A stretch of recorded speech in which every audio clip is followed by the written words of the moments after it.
I am Jethro Gonzalez Pisteo, 20, from Barangay San Miguel, Palampon, Leyte, and I am a third-year student of Palampon Institute of Technology, taking up the program Bachelor of Science in Marine Engineering.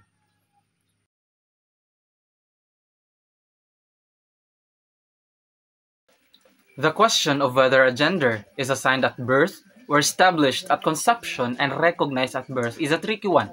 Why? Because it involves both science and philosophy, and these areas don't always agree completely. First, let's look at science.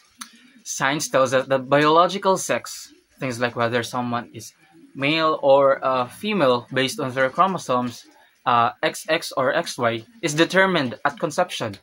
However, gender is different from biological sex.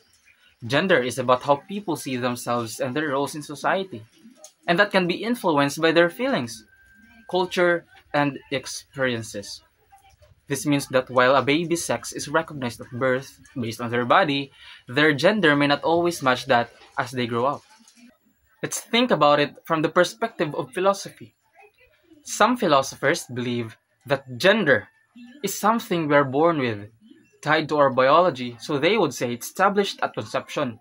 But others argue that gender is shaped by the world around us, like how people treat us, the expectations placed on us, and how we choose to identify.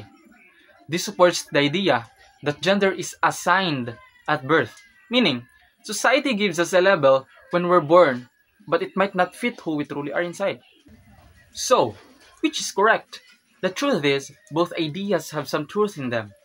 Science supports the idea that biological sex is determined at conception, but it also recognizes that gender is more complex. Philosophy, on the other hand, helps us see that while labels are given at birth, our true identity might take time to show. Gender is not just about biology or labels. It's about understanding ourselves and how we relate to the world.